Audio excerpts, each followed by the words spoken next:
Tem que ser mais forte esse boa tarde aí, gente. Boa tarde, gente. Boa tarde, boa tarde.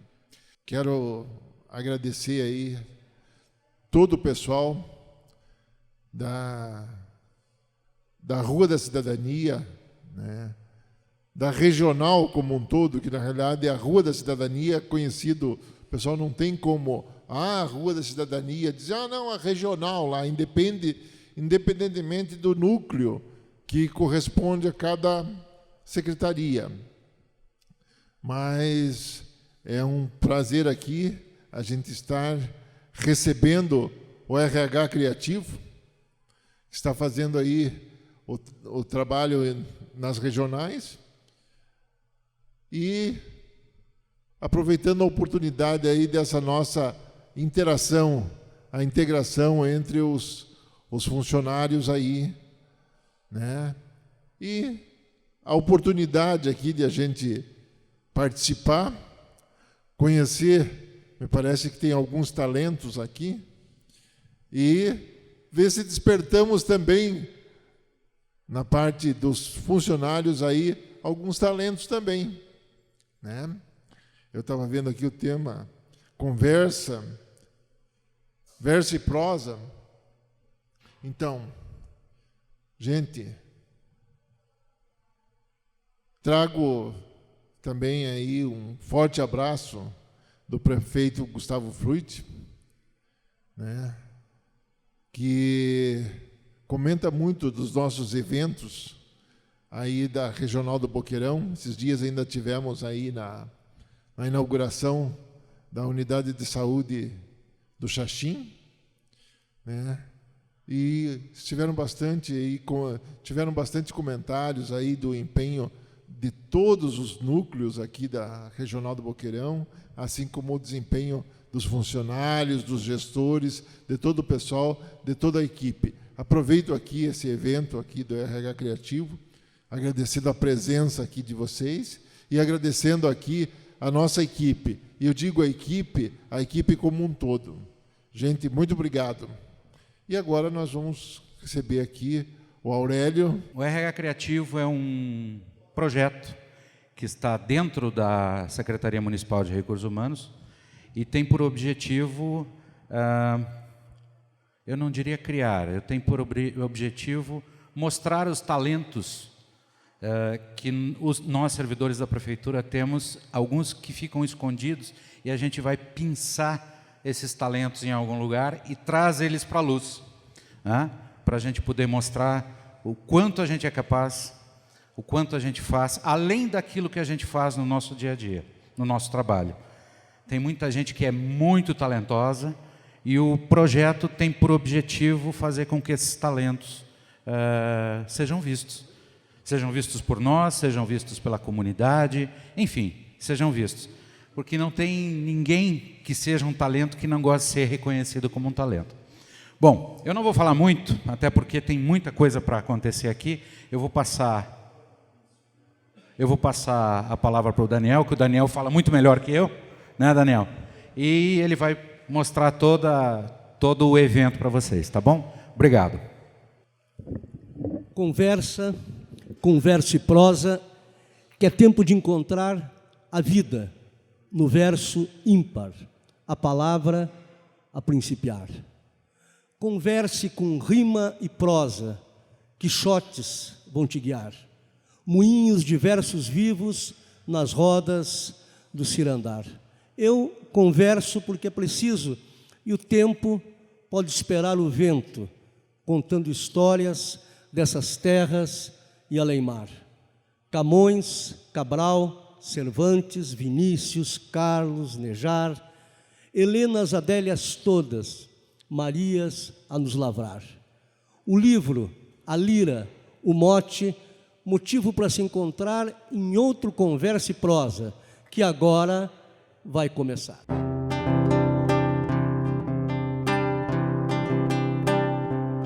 Conversa e prosa, que é tempo de encontrar a vida no verso ímpar, a palavra principiar.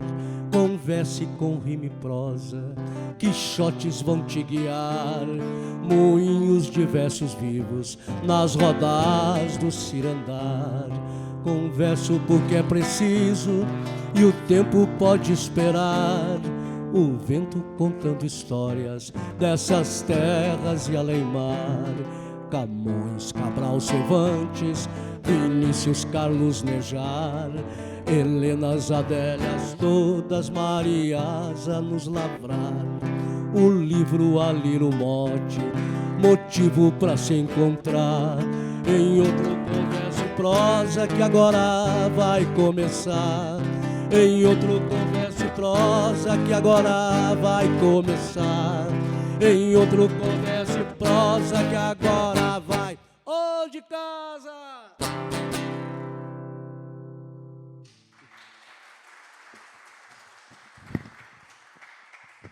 Muito boa tarde. Dizer que é um prazer imenso estarmos aqui na regional do Boqueirão, esse bairro com tanta tradição e história na cultura do Paraná e de Curitiba. Dizer que a edição 17ª do Conversa e Prosa está percorrendo, já percorreu 6 regionais, tivemos já na Matriz, tivemos na Fazendinha, tivemos no Portão, Pinheirinho, enfim, estamos passando nesse momento por todas as regionais. E em cada local é uma grande surpresa de encontrar outras pessoas, outras ideias, outros mundos. E eu gosto especialmente do começo do nosso Conversa, porque a maioria das pessoas que vêm pela primeira vez não tem a mínima ideia aonde que estão chegando. Então, alguns foram convidados achando que era uma palestra, que era uma conferência, mas, enfim, não tem muito claro o que vai acontecer. E começam com um cenário muito sério, nosso curitibano, né? Agora, recentemente, estivemos em Santa Felicidade, fiquei até meio sem graça, mas não perdi a graça. Um bairro com uma tradição maravilhosa, que é a Santa Felicidade, e eu comecei brincando, embora não parlasse niente italiano, né? Comecei lá, buongiorno, popoli di Santa Felicità, terra do grande anarquista Giovanni Rossi. E aí o pessoal numa seriedade, aí logo depois entrou João Belo, com os bonecos, e aí as pessoas foram soltando os braços, foram sorrindo, enfim, foram entrando na história do Conversa. Então, dizer que o Conversa e Prosa é uma das ações da Secretaria de Recursos Humanos. Olha que coisa genial, hein? Nós trabalhamos na Secretaria de Recursos Humanos, né, que são o principal recurso, né, da humanidade, é este, né, os recursos humanos. E a ideia do Conversa é aproximar pessoas, é ampliar repertórios, né, é desenvolver interesses por coisas imateriais, né, como a literatura, a música, enfim, a arte. Essas coisas que não servem para nada, né, Márcia? Mas, ao mesmo tempo, servem para tudo. E a ideia sempre é trazer um funcionário nosso e alguém de fora. E tendo sempre um foco muito grande sobre esse funcionário. Então, gostaria de apresentar o nosso funcionário de hoje. E dizer que, além de ser funcionário de hoje, ele tem uma relação, e eu não nego isso, falo claramente e com muito orgulho, além de ser funcionário, este rapaz, ou este senhor, é o meu irmão de sangue, de laços, de uma história muito longa que vivemos juntos. E ele é um funcionário da prefeitura, de 30 e tantos anos de carreira, professor de matemática, professor de física, especialista em políticas de recursos humanos, na educação. E o que ele faz de diferente, além de tudo? Porque a gente já espera que um professor de educação física, de matemática, trate dessas coisas cartesianas, dessas coisas racionais. Agora, a gente não espera que um professor de educação física, de física e de matemática, dentro dele tenha um poeta, e um bom poeta. Então, gostaria, nesse momento, de chamar o poeta e professor de física e matemática, Sérgio Faria. Salva de palmas, por favor.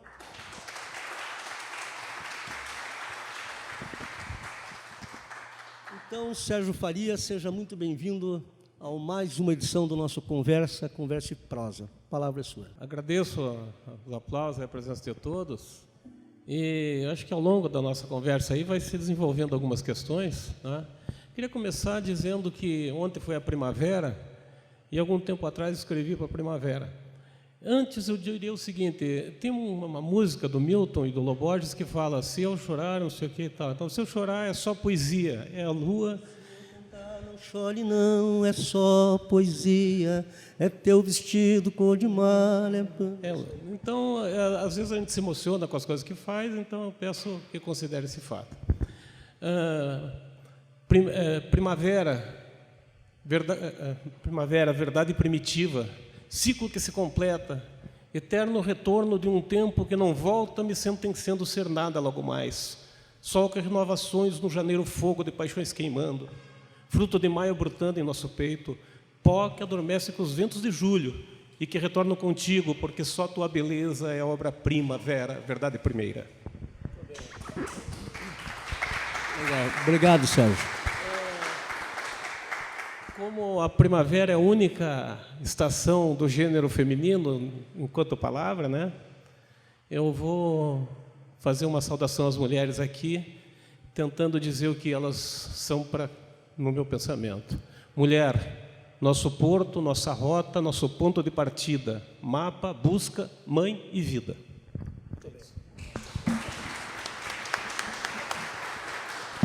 Obrigado, Sérgio. Bom, nossa segunda convidada, que é uma pessoa que não pertence digamos, à administração pública, ela é uma artista visual, uma pessoa da imagem, da luz, da cor, do papel. E ela dedica-se muito a descrever aquilo que está dentro das crianças, né? Ela, além de tudo, é uma escritora e uma ilustradora infantil, infanto-juvenil. Tem uma formação maravilhosa, estudou na Escola de Música e de Belas Artes e também fez pós-graduação na Academia de Arte da Cracóvia. Eu tive o prazer de conhecer a Márcia Schelliger, demorei até para descobrir como é que pronunciava esse nome, que se escreve de uma maneira e fala-se de outro. E a Márcia, ela é descendente de ucranianos e poloneses, né? E eu fazia no caminho aqui um poema para a Márcia, dizendo assim que nós temos uma grande poeta de descendência ucraniana, né, que foi Helena Kolodi, e ela tem um poema brilhante, maravilhoso, chamado Saga. Fazer um trechinho para vocês, para saudar a nossa convidada, que ela já vai vir aqui. Márcia, Helena deixou para você isso, além dos olhos azuis. No fluir secreto da vida, eu atravessei os milênios. Eu vim dos vikings navegantes, cujas naus aventureiras, Márcia, traçaram rotas nos mares. Ousados conquistadores fundaram Kiev antiga, plantando um marco na história dos meus ancestrais. Eu vim da Ucrânia valorosa, que foi Rus e foi Rutênia. Povo indomável não cala a sua voz sem algemas. E daí ela descreve todo o poema até chegar em Curitiba. Eu vim das cantigas de roda, dos jogos da amarelinha, do tempo do era uma vez. Por fim, ancorei para sempre em teu coração planaltino, Curitiba, meu amor. Então, uma salva de palmas para Márcia Schelliger. Márcia, seja muito bem-vinda à nossa conversa e prosa. Obrigada, boa tarde a todos. Agradeço ao Daniel Faria pelo convite. E não tenho esse dom de declamar, né? Apesar de escrever, gostaria, mesmo os livros que eu escrevi de forma mais poética, eu tenho que pegar para ler, porque senão não sai, não tem jeito. Então vamos começar. Começamos aqui a primeira pergunta para a Márcia. Eu sempre gosto de dizer que o Conversa e Prosa é um espaço muito aberto, é tão aberto que ele não tem um roteiro fixo. Volte-me alguém diz, não, mas faz um roteiro fixo, fica mais seguro, fica... Eu falei, não, se fizer um roteiro fixo fica chato. Tem que ter só uma outra pergunta para você não se perder e o resto segue conforme a conversa acontecer. Então, a primeira que eu faço a vocês, quem mandou, vocês devem conhecer, ele não é muito conhecido, coitado, no Brasil, nem no mundo, é um tal de Chico Buarque de Holanda. Rapaz novo, está começando na música sertaneja, né? Gravou em 50 CDs e tem uma produção muito grande, e deixou a seguinte pergunta. Ai, que saudades que eu tenho dos meus 12 anos, que saudade ingrata, da banda por aí fazendo grandes planos e chutando lata, comendo fruta no pé, chupando picolé, colecionando minhoca, rodopiando peão, jogando muito botão, fazendo troca-troca. Ai, que saudades que eu tenho de uma travessura, futebol de rua. Então, a primeira pergunta, Sérgio e Márcia, é que a gente falasse, eu sempre gosto de começar por isso, eu acho que a nossa vida começa lá no princípio, que é a nossa infância. A Márcia é uma escritora de infância, que traduz a infância. Como é que foi a tua infância, Márcia? E o que ela deixou nessa obra de arte que está aqui na nossa frente? Bem, a minha infância eu sempre fui estimulada com muito material artístico, né? Apesar de que meus irmãos seguiram um caminho mais cartesiano, assim, digamos, né? Professores de universidade, engenheiros e tal. Mas eu tive muito estímulo desde pequena, porque eu tinha um universo todo particular, né? De ficar desenhando, acho que por conta de que a minha mãe já desenhava enquanto me esperava, né, na barriga, e, de certa forma, ela passou isso para mim. Então, o primeiro presente mágico que eu ganhei dela foi um aventalzinho xadrez com material, né, dentro, com giz de cera, lápis de cor, borracha. Então, para mim, aquilo foi, assim, a coisa mais maravilhosa que eu poderia receber, né, e um caderninho de desenho. E eu fiz o registro disso no meu livro aqui, O Carrossel dos Sonhos, que traz os 50 anos de vida, esse livro aqui. Então, é um livro autobiográfico, onde eu conto a minha história desde o dia do meu nascimento. Bacana, Márcia. Sérgio, fale um pouquinho disso. Bom, o velho era jornalista. E a mãe era dona de casa, mas tinha uma alma de sabiá. Ela ficava cantando no tanque. Tinha um monte de disco lá nos anos 50, 60, aqueles discos de carvão que tinha uma só música. E o rádio, na época, ligado. Né, a gente ia acompanhando aí Belarmino e Gabriela e outros programas que havia. Isso foi criando assim, um sentimento, uma necessidade de entender melhor o que as palavras dizem para a gente. Né? O meu pai ele tinha uma biblioteca imensa, tinha os sermões completos do Padre Antônio Vieira, tinha os clássicos russos, Dostoiévski, Tolstói, etc. Tinha os clássicos ingleses, tinha os clássicos franceses, né? Racine e outros mais, em edições brasileiras, obviamente. E a gente foi, desde cedo, muito cobrado pela leitura. Eu acho que a leitura também contribuiu muito para isso. Eu me considero um poeta que não é muito fácil. Né? Eu conheço muito poeta por aí que são maus escritores que não gostam de escrever, para maus leitores que não gostam de ler. Né? Então, o que eu quero dizer com isso? Que eu coloco uma série de coisas, eu remeto muito ao mundo da cultura, a mitos antigos, a histórias, etc. Né? Eu tenho um poema, por exemplo, que chama-se Alice. Né? Só quem leu Alice que vai ter uma relação com isso, pelo menos viu no cinema. Né? Então, tem um poema sobre o mito da criação na Grécia. Então, né? Essas coisas aí, que no passado as pessoas liam muito, desde criança. Eu li os 12 trabalhos de Hércules do Monteiro Lobato, e toda a literatura do Monteiro Lobato, e eu acho que eu incorporei essas questões. Né? A minha literatura, ela, de alguma maneira, remete para outros conhecimentos. É um poema que eu falo que uma das pessoas do 11 de setembro é George Wilde Butcher, né? É W. Bush, né? Mas eu faço um trocadilho chamando ele de açougueiro selvagem. Então, quem estudou um pouquinho de inglês vai entender, quem não estudou vai ter que... O Mayakovsky dizia, às vezes o povo não entende minha poesia, mas é necessário educar mais o povo. Queria que você aproveitasse e colocasse um poema teu, Jana, na conversa, um poema. Bom, tem um poema que eu fiz para os meus alunos em 2000 e pouco, que eles estavam se formando, e eu chamei esse poema de Matrizes e Determinantes. Acho que, na maioria das vezes, quando um físico faz um poema, é muito chato, quando um matemático faz um poema, é muito chato. Ele acho que talvez não vivencia a emoção, que é a coisa mais importante da literatura, da arte. E esse poema chama Matrizes e Determinantes, que são dois conceitos, dois operadores matemáticos importantíssimos, né, que os economistas, etc., sabem que para resolver um problema de múltiplas variáveis e de muitas relações, a gente usa o cálculo de matrizes e reduz, às vezes, a determinantes dessas matrizes. Mas, linguisticamente, matriz também é uma coisa muito forte. O que é uma matriz? Uma coisa que reproduz. O que é um determinante? Uma coisa que produz um resultado. Né? Então, lá vai o meu poema para meus alunos formandos de 2002. Matrizes determinantes. Sou professor de matemática. Queria mais ser um sábio. Podendo ensinar a meus alunos muito além da ordem dos números à desordem da vida.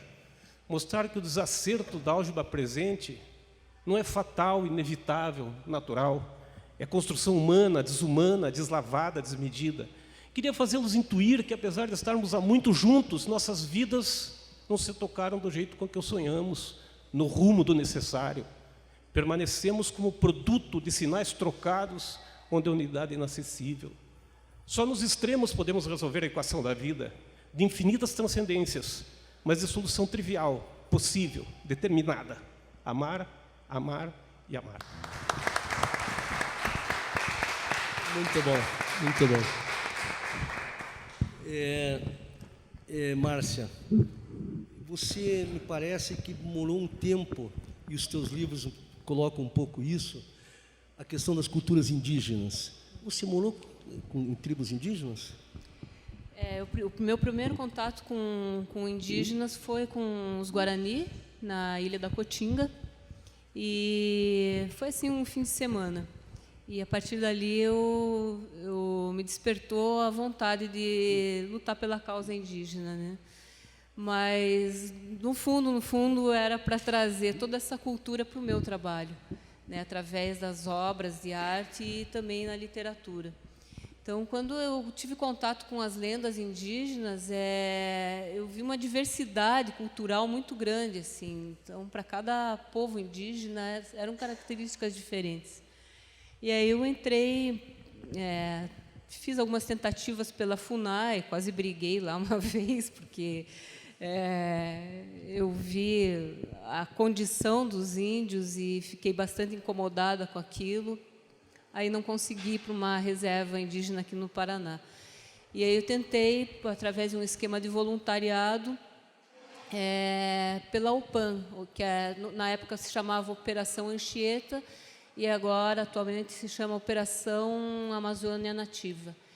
E eles recrutam 10 voluntários por ano, onde você tem um preparo durante 3 meses para ir à aldeia indígena e lá permanecer durante 1 ano. Então, eu consegui, pela UPAN, em 89, ir para Cuiabá, onde fica a sede, e lá você aprende a linguística, as políticas indígenas, né, e todo um esquema de sobrevivência na mata e tal. Então, a gente recebe um treinamento mesmo. Princípios, né, de saúde, do português e como se comunicar com eles, né. E a aldeia para onde eu fui, que é os índios Canamari, eles já falam um pouco português. Então, eu fiquei mais 3 meses dentro da aldeia mesmo, né, ali no Bacia do Juruá, quase divisa com o Acre.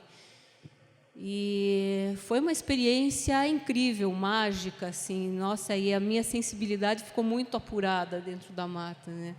E fomos recebidos como reis, né? Porque eles enfeitaram todo o caminho até a aldeia com artesanato de palha, e vinha puxando toda a equipe, a índia mais velha, em cânticos, e lá na aldeia a gente ouvia a resposta, né, com instrumentos e cânticos deles, assim. Então é um lugar tão mágico, tipo assim, Avatar, né? Eu não queria mais sair de lá. Só que infelizmente não pude permanecer durante 1 ano, porque estava para sair a minha bolsa para a Polônia. Era para eu prosseguir viagem para uma aldeia mais distante, que seria uma viagem pela mata, caminhando por 3 dias. Então a gente ia fazendo acampamentos rústicos, né? Mas eu acabei tendo sonhos premonitórios, né? E durante 3 noites o nosso barco não estava pegando, não tinha como voltar. E durante 3 noites eu tive um sonho sequencial de que eu tinha que voltar porque a minha bolsa para a Polônia tinha saído. Então, eu recebi em sonho um telefonema no orelhão da aldeia, não tinha orelhão, né, do cônsul me chamando.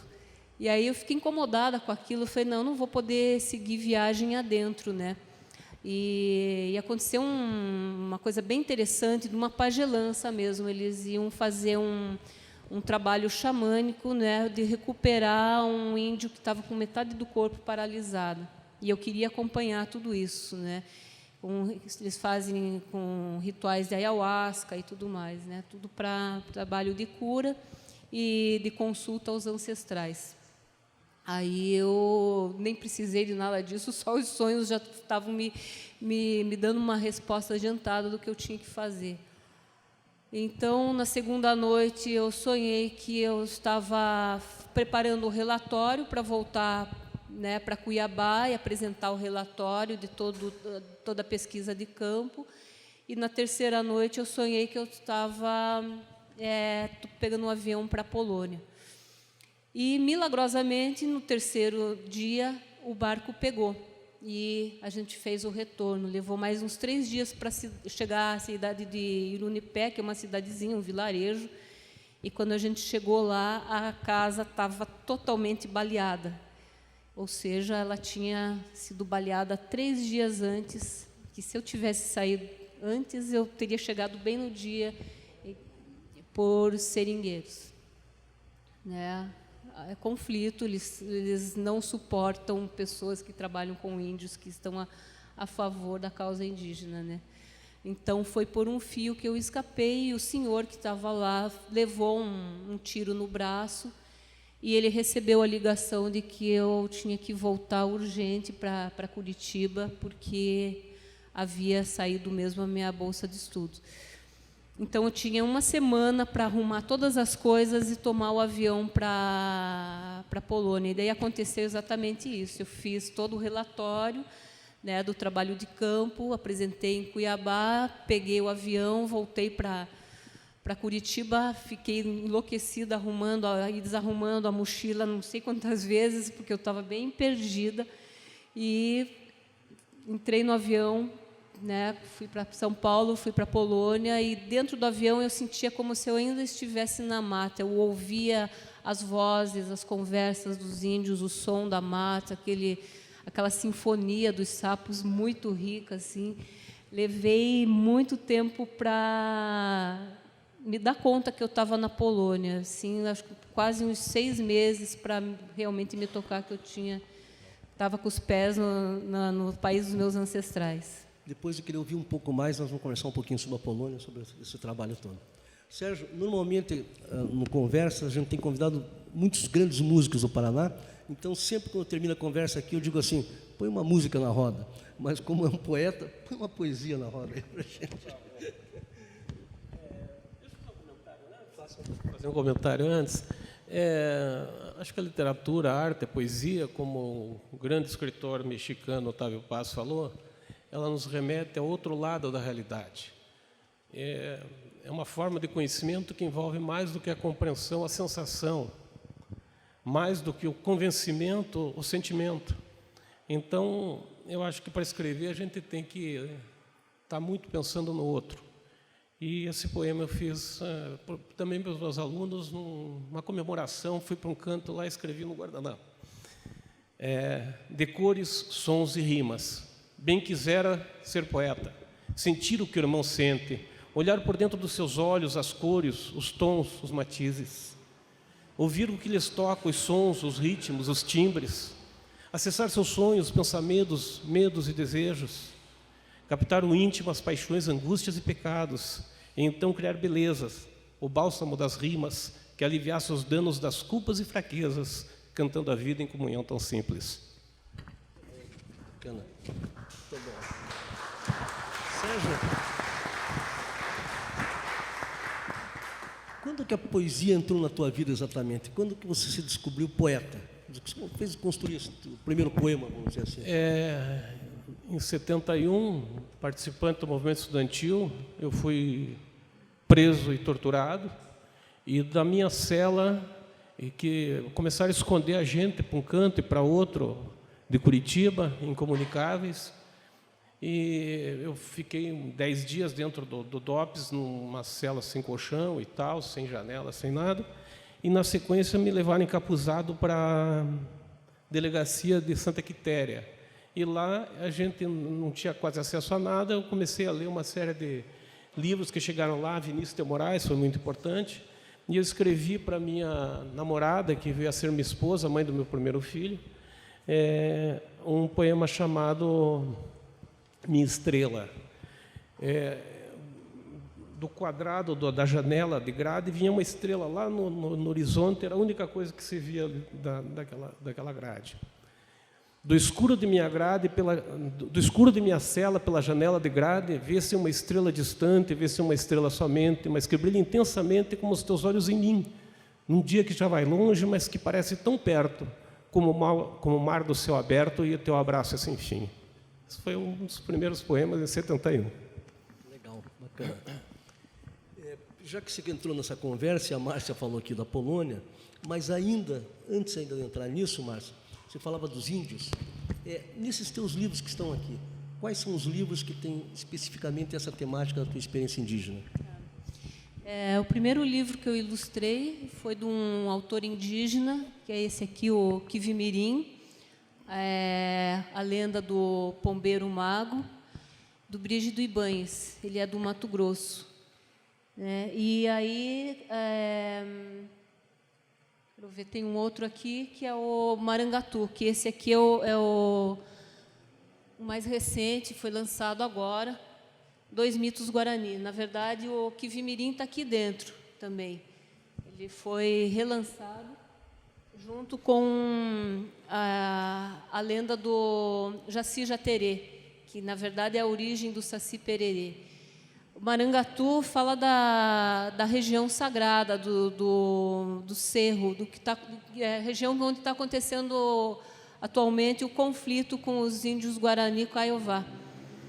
Então, é bem interessante, porque fala de uma profecia, de um fato real mesmo, em que o mundo estaria para acabar quando tirassem os Guarani Kaiowá dessa região. E os massacres que estão acontecendo lá são muito grandes, tem muita coisa que está sendo ocultada na imprensa, e a gente vem fazendo campanha em várias regiões do Brasil para ajudar os Guarani Kaiowá. Inclusive, a minha casa está sendo um ponto de arrecadação de alimentos não perecíveis, roupas, medicamentos, primeiros socorros, analgésicos, absorventes, cobertores. Tudo que vocês não utilizam, assim, tiverem interesse, pode depois fazer contato comigo, para deixar lá o que vocês puderem, para que a gente possa enviar para o Mato Grosso. Permite fazer uma intervenção aí? Isso me lembrou um poema do Chico que diz que a dor da gente não sai no jornal, né? Então, a gente vê todo dia, a estripulia financeira dos grandes potentados do mundo, os investidores estão preocupados e tal. 28 bancos possuem 90% dos ativos no mundo, só para ter uma ideia. Então, a dor dos índios não sai no jornal, mas o dólar subiu, o dólar desceu, o dólar não sei o quê, isso está o tempo todo martelando na nossa cabeça. Até coisa porque a pessoa ia viajar, e agora, não sei o quê, quer dizer, algumas coisas que estão um pouquinho para lá do que são as reais necessidades. Isso não faz de um jeito, faz de outro, mas a preocupação que colocam nos nossos noticiários é uma coisa horrorosa. E aqueles fatos, como o massacre dos professores no dia 28 de abril, como o dos índios, etc., tem um momento, depois some, desaparece e acabou-se. A dor da gente não sai no jornal, dizia o grande poeta. Inclusive, o autor, o Brígido Ibáñez, ele sofreu um atentado, jogaram uma bomba dentro da casa dele, tem fotos, tem um site dele, um blog, onde mostra o que aconteceu com toda a casa, a máquina de escrever dele toda derretida, os pés queimados, as mãos da esposa dele. tudo porque ele fez denúncias, né, dos massacres que estão acontecendo e toda a articulação política que está acontecendo naquela região. Então, a gente pede muito ajuda, porque eles realmente estão passando uma necessidade muito grande. As crianças estão sendo vítimas de estupro, de serem queimadas vivas. Um índiozinho com 8 anos de idade foi queimado vivo, e os madeireiros se divertindo em volta dessa fogueira humana, né? Eu não vou falar mais, senão vou começar a chorar. Vou colocar, já que a gente entrou é um assunto tão apaixonante e tão triste, né, ao mesmo tempo. Então, ainda antes de entrar na Polônia, já que estamos falando dos índios, eu tive o prazer de conhecer o Juruna e o Cretão uma semana antes da morte dele. E toda pessoa que eu vejo falar das questões indígenas no Brasil, o Egberto Gismonti, um dos maiores músicos do Brasil, ele diz que a vida dele se divide em antes de ter morado com os índios e depois de ter morado com os índios. Porque ele não imaginava, sem querer fazer mito, né, mas que ainda houvessem pessoas com essa dimensão de ser humano. Ele comenta assim que ele teve um bom tempo dentro do Parque do Xingu, né, e ficou muito amigo de um chefe indígena chamado um pajé, Sapaim, a quem ele dedica uma das suas canções. Então, vou fazer, não é de Gilberto, mas me lembrei uma música que fazia parte de um show que eu fazia muitos anos atrás, que era um tema até de índios, acho que do Paraná, que era Yupsakiné Nhangare Sui Uraita Anhangare Inerenye Anhangare Inerenye Potare Inei Kopuricipa Potare Inokurupicipa Yupsakiné Nhangare Sui Uraita Anhangare Inerenye. E por aí então entrava com um texto de um grande dramaturgo paranaense, Caran, que era o dia seguinte de Cabral, bêbado, num boteco português, e ele lamentando: ai, que inferno!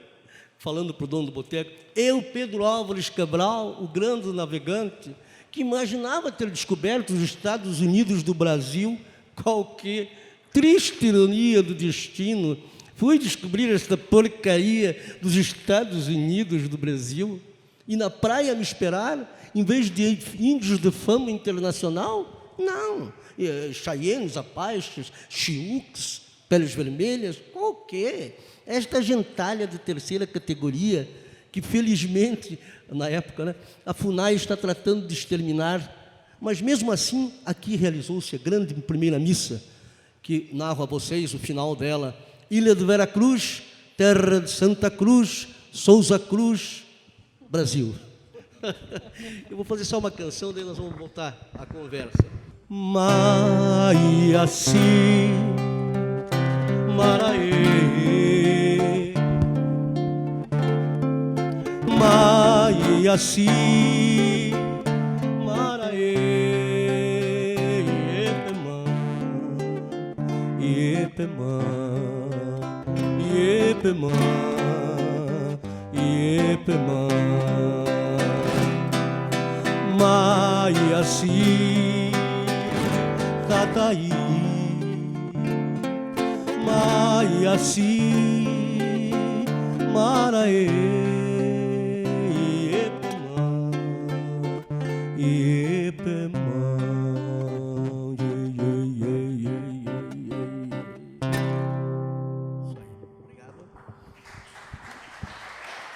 Legal. Muito obrigado. Salvem os índios brasileiros enquanto é possível. Salvemos os índios enquanto é possível. Márcia, você falava que estava nas tribos e foi chamado para ir para a Polônia, para estudar na Academia de Artes de Cracóvia. Fala um pouquinho disso e depois eu queria que a gente entrasse na tua experiência de ter visitado Auschwitz. Ah, certo. Bom, como eu falei, demorei um tempo para cair na real, que eu estava na Polônia, né? Lá eu estudei durante um ano a língua polonesa, não sabia falar nada do polonês, então a minha linguagem, eu apelava para a linguagem universal, né, dos gestos. Pão, né? Então, e era muito engraçado, assim. Até o momento que eu fui me soltando, mas isso demorou um pouco porque eu me apoiava muito nos brasileiros que falavam polonês para me ajudar. Então, eu só consegui me integrar mais após um ano mesmo, quando eu me descolei, né, das muletas dos brasileiros para poder seguir sozinha. E já dentro desse um ano, eu entrei para a Academia de Artes para ir acompanhando as aulas. Era para começar as aulas depois de um ano, né, mas eu já entrei na metade para ir conhecendo, né, como que funcionava e pegar os termos mais técnicos, assim, que eu fui fazer especialização em desenho animado. E lá na academia era muito bacana porque tinha vários setores e a gente podia circular entre eles. Então eu conheci como é que, né, o ateliê de gravura, de ilustração, de desenho animado, de vários, né, de pintura, e isso foi me trazendo mais bagagem, né? E o meu sonho sempre desde pequena foi fazer desenho animado, dar vida ao desenho. Mas na Polônia eu descobri em 89, né, o quanto o europeu consumia literatura, e literatura infantil, né, o público adulto mesmo curtia literatura infantil. E aqueles livros lindamente ilustrados, e era uma coisa que naquela época não se via muito aqui no Brasil. O boom da literatura começou mais ou menos na época que eu voltei, né, e foi em 96, não, 92.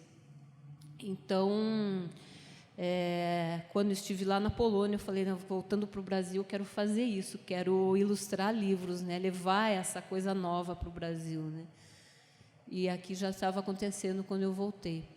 Mas o primeiro choque de realidade de estar na Polônia foi a excursão, a primeira excursão de uma série de outras que a gente faz pelo país e que está dentro do programa do Instituto Jagiellonski de Línguas, né, que foi a visita a Auschwitz. Então, eu jamais imaginei que fosse me chocar tanto assim, né? Você chega em Auschwitz e está escrito num portal de entrada assim, Arbeit macht frei, né, que o trabalho faz a liberdade, né? O trabalho faz a liberdade. E aí você já vê aqueles galpões, né, lá no fundo e as chaminés, né? Então você entra numa sala antes e vê as fotos de como era Auschwitz. Era uma cidade lindinha assim, alegre, arborizada, com flores, e ela é uma cidade cinza agora, né? Triste, realmente, e eles fazem questão de manter isso. Aí você é colocado numa sala, são 3 salas que tem lá, 3 ou 4 salas, em todas essas salas passam um vídeo antes, em polonês, ou em português não, em inglês, ou espanhol, ou alemão, né? E aí você vê as filmagens da época. Então, fiquei pensando no cara que estava filmando aquilo, se ele era açoitado ou o quê, porque devia ter o sangue de barata para filmar cada cena que é de chorar mesmo, onde eles faziam experiências médicas, né, nos presos. Crianças, sim, e recebendo uma tatuagem no braço, um número, né? Eu encontrei vários poloneses que eram, né, as crianças daquela época com essa tatuagem, né, de numeração no braço, assim. E daí, depois disso, você sai para o museu, onde você vai visitar as galerias, onde tem a galeria com os pertences das pessoas que vieram de diversas partes do mundo, tem malas, tem calçados, tem até um tamanquinho holandês. Daí uma outra vitrine com as panelas onde eles comiam, tudo muito precário, né?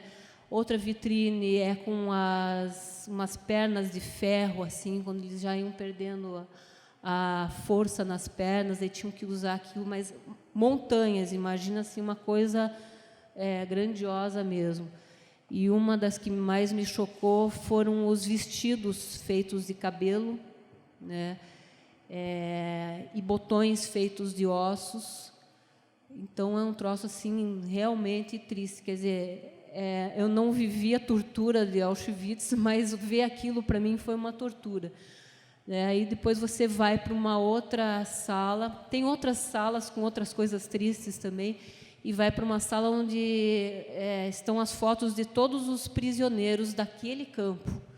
E aí eu estava passando e dei de cara com o meu sobrenome, escrito Jan Schelliga. Putz, aquilo para mim foi o fim, assim, né? Foi o antepassado meu, todas as características físicas, assim, foi como se estivesse olhando para um espelho no passado, né?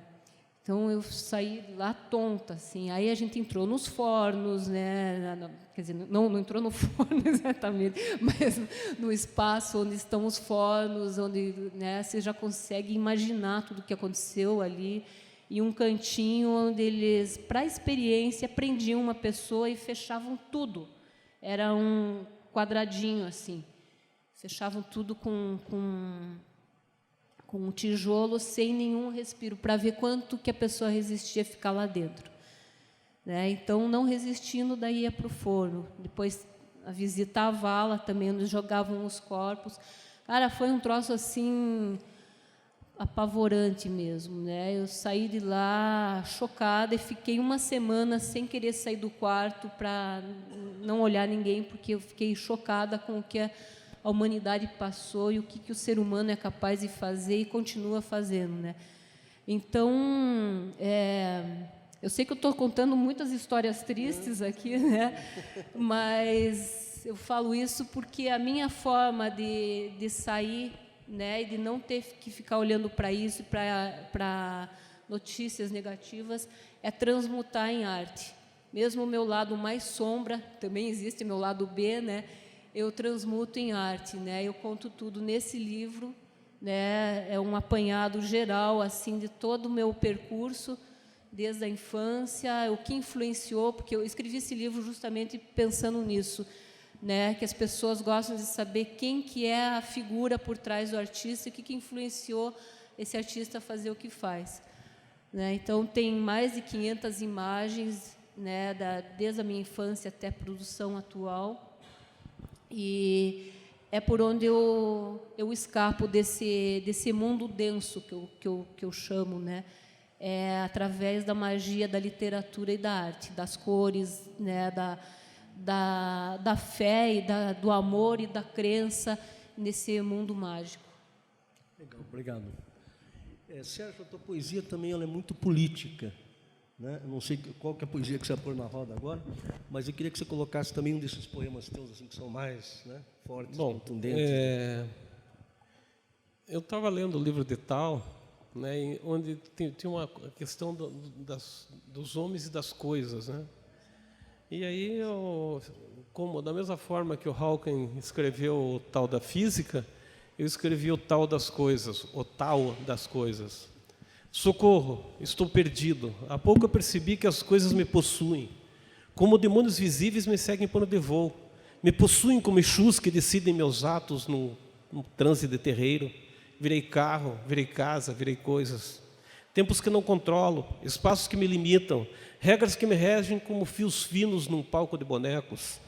Percebi que as coisas não são minhas, mas que sou delas, quando de repente senti que eu não posso dar todas as coisas que tenho pelo bem das pessoas que amo.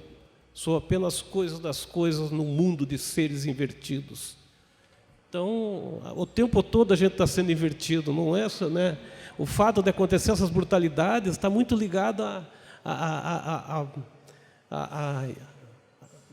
psicologia do tempo, a maneira com que os grandes potências, os grandes poderes, a mídia, a imprensa e tal, trabalham a cabeça das pessoas.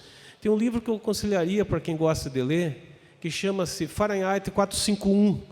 É um livro, não é do cineasta americano, é um livro que ele fala de um tempo em que os livros começam a ser queimados. Os bombeiros que queimam os livros, as casas são tão bem fabricadas que elas não pegam mais fogo, mas os bombeiros saem atrás perseguindo as pessoas tal para queimar os livros. Então as pessoas acham um expediente que é decorar o livro e fugir para uma ilha lá onde eles vão se reunir e tal, tentando salvar o patrimônio cultural da humanidade. E aquele que decorou Charles Dickens, ele é chamado Charles Dickens. O que decorou o Fausto é chamado de Fausto, e coisas dessa ordem. E no início do livro ele fala sobre a questão de queimar livros, que foi na Alemanha estava se queimando livros. Daí falaram com Freud sobre isso, e ele falou: puxa, ainda bem que estão queimando livros, se fosse algum tempo atrás estariam queimando as pessoas. Mas não correu muito tempo, eles começaram a queimar as pessoas, né? Então, eu penso que a minha poesia está muito vinculada à realidade cotidiana. Por exemplo, quando derrubaram as Torres Gêmeas, né, eu não me iludo que aquilo é um ato de desespero, né? A maneira como foi colocada foi de que os americanos eram coitadinhos, etc. Realmente, as pessoas que estavam lá dentro, o entregador de pizza, as pessoas que estavam no World Trade Center, eram pessoas normais, comuns, os varredores, os escriturários. Mas lá no World Trade Center se decide o valor do salário de vocês.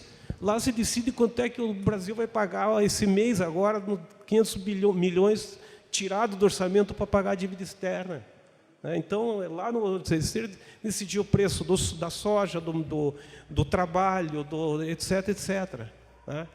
E as pessoas que fizeram isso são os caras que hoje estão na faixa de Gaza, lá, sendo jogado bomba o tempo todo, silenciados como os índios lá não sei de onde. Então, eu escrevi um poema de 11 de setembro com a perplexidade diante disso. Diz assim: eu estava doente e estava olhando na televisão, então eu remeto a isso. Da minha janela de elétrons, contemplo o tempo corrosivo, que traz até minha porta a guerra, a peste, a morte e a fome. Aviões como mísseis de gente põem abaixo as torres do centro do mundo. Bombas de elétrons, de nêutrons, ameaçam o futuro, o presente do planeta. Afegãos afagando a Cas-47 se preparam para um novo holocausto no centro da Ásia. Fundamentalistas de Alá, fundamentalistas do mercado, jihais sionistas se matando, CIA e Talibã querendo nos matar. Em meio a tudo isso, a vida louca tentando se manter. E nós, entre o insano Bin Laden e George White Butcher, com sua estrela de prata de xerife no mundo. Então, eu brinco, né? Eu tento ser um pouco pequeno repórter dessas coisas. Tem um poema que chama-se Morte em Paris. Quando a Lady Di morreu lá no túnel e tal, eu faço uma reflexão sobre isso, né? Não saberemos nunca do motorista o nome, casa, tinha sonho ou segurança. Ia onde? Nem pensar. Mas da princesa tudo se sabe. Agora, todos mortos, todos iguais. Viva a morte irrecorrível, que nos revela tudo o que nós somos. Pobres e mesquinhos mamíferos territoriais.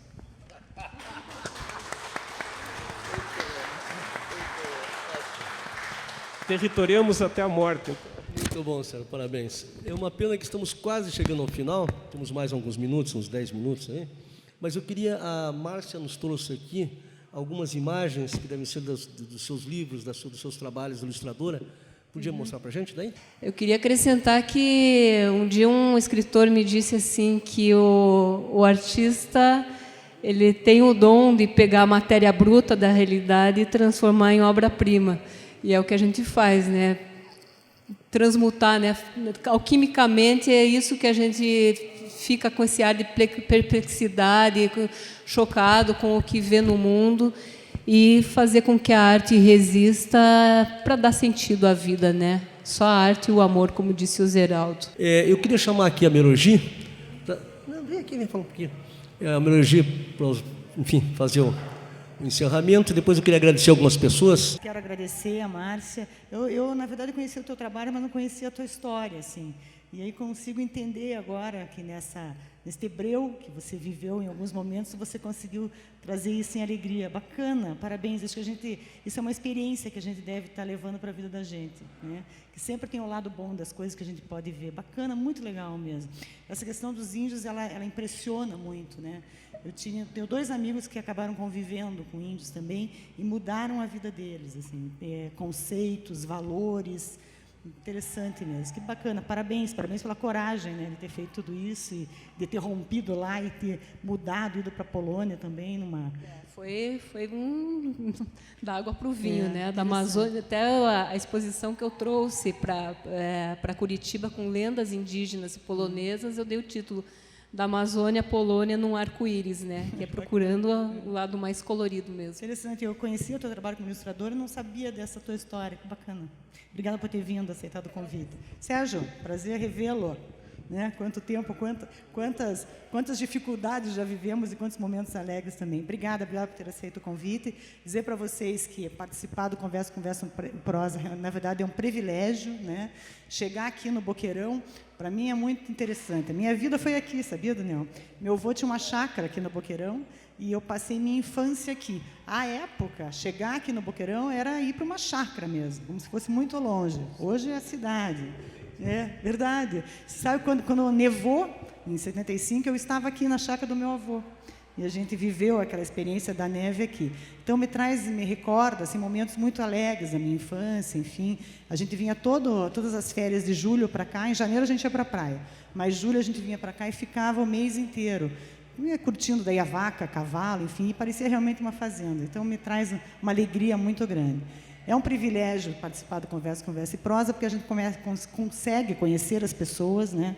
Consegue ver os outros lados das pessoas. A gente sempre tem, acho que o Aurélio já deve ter dito, a gente sempre traz um servidor nosso e alguém de fora para compartilhar com vocês. Pedir desculpa pelo atraso, na verdade, porque os compromissos acabam me segurando lá, mas eu não deixo de vir, consegui chegar. Daniel, parabéns mais uma vez, parabéns pela condução e vida longa, plagiando uma colega minha, para o Conversa e Prosa e para o RH Criativo. Obrigado. Muito obrigado, meu amigo. Ainda antes de passar a palavra para o Sérgio e para a Márcia de novo, para encerrar, queria agradecer inicialmente aqui a Regional do Boqueirão, ao Mer, né, administrador, enfim, a todas as pessoas, o pessoal da educação que nos recebeu tão bem, de todas as secretarias. Dizer que é sempre gostoso de ver a expressão de vocês no início e no final, porque toda vez que a gente chega nos regionais, Sérgio e Márcia, fica assim, a pessoa diz assim: você tem certeza que isso aqui é para cá mesmo? Sim, claro, mas não é para a Fundação Cultural? Não, é também para a Fundação Cultural.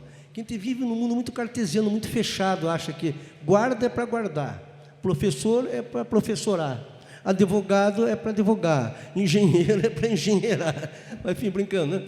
E a gente cria uma ideia de um homem muito pequeno, muito estreito, muito parado só naquilo, né, nas suas coisas. Então, a ideia do Conversa e Prosa, do RH Criativo, né, que só a Melogia podia acreditar nessa história. Hoje, a Melogia, nós ganhamos uma grande, um parabéns muito especial do Cordioli, dizendo assim: olha, eu posso estar enganado, viu, Daniel?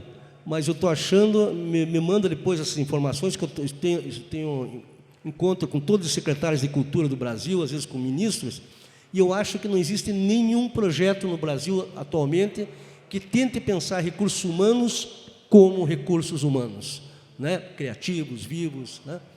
Então, agradecer. E queria agradecer, claro, que especialmente a nossa equipe, que está aqui, o Jorge. Onde está o Jorge?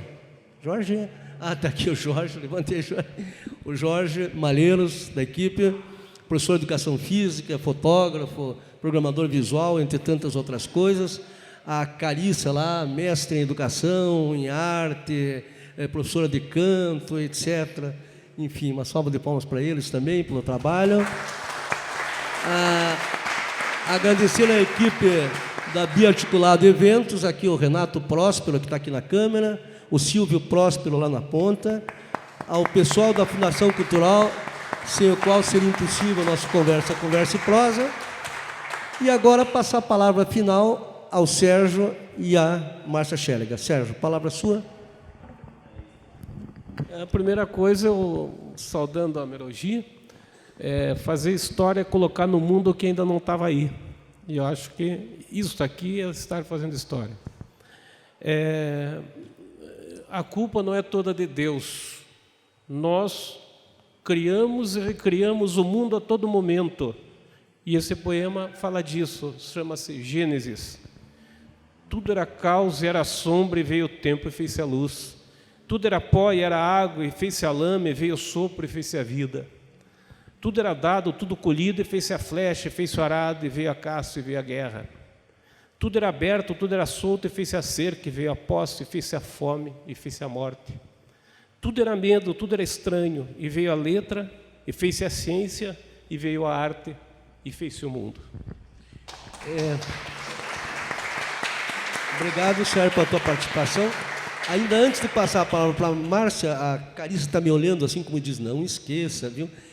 Dia 7 de outubro nós temos mais um grande desafio maravilhoso, que será o espetáculo de servidor para servidor, comemorando o mês e a data do servidor público, com um espetáculo no Teatro do Guaíra, este grande teatro brasileiro, no Guairão, com 2.147 pessoas lotando o teatro, e será feito um espetáculo pensado por servidores, coordenado por servidores, organizado por servidores, representado por servidores, cantado por servidores, enfim, iluminado por servidores, de servidor para servidor, um espetáculo ao público, onde acontecerá o lançamento de um livro dos poetas municipais, funcionários nossos, a exposição dos banners desses poetas, a presença da banda Lira saudando a chegada dos nossos funcionários e um grande espetáculo que vocês vão assistir. Depois de toda a minha trajetória, o que eu sinto hoje em dia é que eu não faço arte, é a arte que me faz. Eu que sou um instrumento dessa energia maior. E lembrando de algo que o Sérgio falou ali, a gente tem uma responsabilidade muito grande no que vai escrever, no que vai expressar, na pintura, na música. Porque não é só para realização pessoal, mas a gente está deixando uma marca no mundo. E é essa marca que vai ser usufruída pela humanidade. Então, quando eu tive consciência disso, aquela ideia de fazer currículo, né, através de exposições, já fiz muitas exposições e artes coletivas, individuais, não me alimenta mais a alma do que ver o coração das pessoas sendo preenchidos quando pegam um livro meu, uma história, e isso faz a diferença na vida dessas pessoas. Então, todo o trabalho que eu faço e procuro também ajudar artistas que estão iniciando, que têm dificuldades, né, não têm uma oportunidade, é com esse intuito, de poder semear esse amor através da arte no coração das pessoas. Muito obrigada por vocês. Tá? Obrigado, Márcia. Obrigada pelo convite. Então, eu sempre faço ao final do conversa a música tema, mas eu vou fazer ela no final, já faço ela, mas queria fazer antes uma brincadeira aqui com o Boqueirão, dizer que eu fiz há muito tempo atrás um samba brincando com o Paulo Vítola, que é o nosso secretário de comunicação, nem ele sabia disso, né? Porque ele era compositor de uma escola de samba chamada Não Agite, que ensaiava no Glorioso, Curitiba, né? E aí ele fez um samba que era meio esquisito, e eu fiz um samba de resposta a ele chamado Samba de Polaco.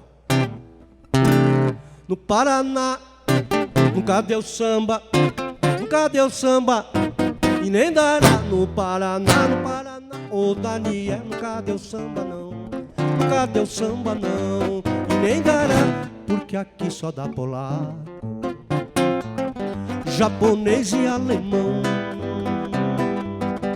e também tem italiano, tem judeu, holandês e afegão, cada canto seu terreiro e cada santo seu altar. No Paraná nunca deu samba, e nem dará. Eu nunca fui lá no Abranches, e nem tampouco a Boqueirão, não. E eu não gosto de chucrute, e meu negócio é feijão, cada canto seu terreiro e cada santo seu altar. No Paraná pode dar samba, e até que dá, e forçando até que dá. O livro, a lira, o mote, motivo para se encontrar em outro Conversa e Prosa, que agora vai terminar. Obrigado, então, Márcia e Sérgio Faria. Conversa, conversa e prosa, que é tempo de encontrar a vida no verso ímpar, a palavra principiar. Converse com rima e prosa, quixotes vão te guiar, moinhos de versos vivos nas rodas do cirandar. Converso porque é preciso e o tempo pode esperar, o vento contando histórias dessas terras e além mar. Camões, Cabral, Cervantes, Vinícius, Carlos Nejar, Helenas, Adélias, todas Marias a nos lavar. O livro a ler o mote, motivo pra se encontrar em outro conversa e prosa que agora vai terminar. Em outro conversa e prosa que agora vai terminar. Em outro conversa e prosa que agora vai onde casa. Obrigado a todos, até uma próxima edição.